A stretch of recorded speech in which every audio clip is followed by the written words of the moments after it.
Do you know what love truly is? We all undergo life with our interpretation of words and emotions, but there's a sentiment that does not lie, and that is not so ambiguous or up for interpretation. And that feeling is love. But most people misunderstand it and get it wrong. So let me ask you, do you know what love truly is? Is it admiration? Is it what you feel towards your family, your lover, your friends? The answer may not be as straightforward and simple as you think. What I will discuss in this video is a bit more esoteric and advanced, but if you understand it, I think you'll find it very interesting. What you consider love to be may in fact be discrimination. Through the words of Willibald, your perception of love might be the same way that a man will praise a king but then whip a slave, or through my reiteration in a more modern and classical way, would be the same way that you would cherish and prioritize your children and love them fully over the lives of others. If somebody made you choose between saving your own child and two random child that you do not know, and nobody will ever know what you picked, you will most likely pick your own child. But this is not real love. This is discrimination in a way that you may not fully understand. Not in a superficial manner, but in a manner more complex to the deep meaning of the word discrimination and love. This video idea was enlightened to me thanks to Willibald from Vinland Saga. So let's talk about him first. Willibald is a priest that has been captured and is lost, possibly depressed. He relies heavily on alcohol and lays his comfort therein. But he's not a completely lost cause, he still cares for people. He tries to save villages even if he puts his own life at danger. And though he's lost, he's trying to understand something very important and very relevant to everyone today. And that is the understanding of love. Throughout his journey as a captive, he begins to see and realize that there is not much love at all in the world. He asks different warriors what they think love is, and they discuss it. And he begins to understand what true love is, regardless of discrimination, when he hears about Thors. This character is way too deep for me to just present him in this video, so we'll make another video about him soon. Willibald heard about Thors, a warrior that had the power to take lives away and to beat everybody. Yet he utterly defeated the enemy without taking a single life, and offered his own life in the pursuit of saving others.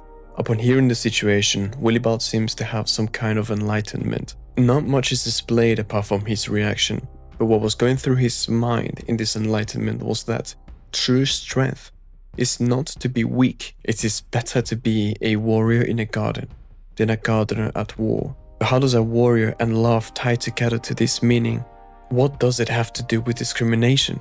The thing that was so shocking to Willibald about the story they recalled of Thors was that despite his power, he chose selflessness. He chose to be the one that goes instead of going against his own morals and taking a life away. And this goes hand in hand with a mantra that I repeat in my head throughout the day. I will only give you one part of the prayer, but it goes as follows. O Divine Master, grant that I may not so much seek to be consoled as to console, to be understood as to understand, to be loved as to love. For it is in giving that we receive, it is in pardoning that we are pardoned, and it is in dying to self that we are born to eternal life. And the important part in this is that in dying to self, we are born to eternal life. The eternal life is the life of, in many spiritual contexts, the afterworld, paradise, whatever. But it could also be in the energetic aspect of love. Love is limitless and boundless. Whatever is infinite and boundless is also eternal. Whatever the prayer meant, eternal life could be love. And perhaps it is in dying to self that we can open the gates of true freedom and true love. So let me go back to the main topic. Do you know what love is? Because Willibald had the accountability to do something that probably you and I are not manly enough to do. And that is to recognize what's real and what's not. Canute thought that Ragnar loved him, but the priest told him to his face that it wasn't love that he felt, because Ragnar allowed for 62 people to die just so the prince would be safe. This is hardly love. This is discrimination. It is selfish. But as it stands, it's the way that it really is.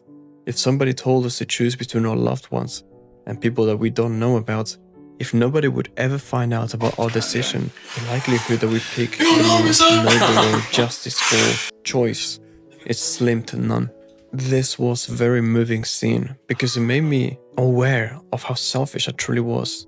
It made me aware of what true love is. Willibald says as they look at that body laying on the snow, dead, that was true love right there. That man laying on the ground will no longer incite any battle or war, will no longer take away anything from life, but from now onwards will be just giving. As his corpse lays there in the ground, it will no longer scream out, no longer occur any chaos. It will be there silently, giving back to the planet, feeding its body to the animals, and slowly decomposing to give minerals to the ground. This body will no longer take anything away, but only give, and that was the closest that mankind could get to real love. And what's powerful about this scene is that I was reading Marcus Aurelius recently, and I saw the similarities between the two.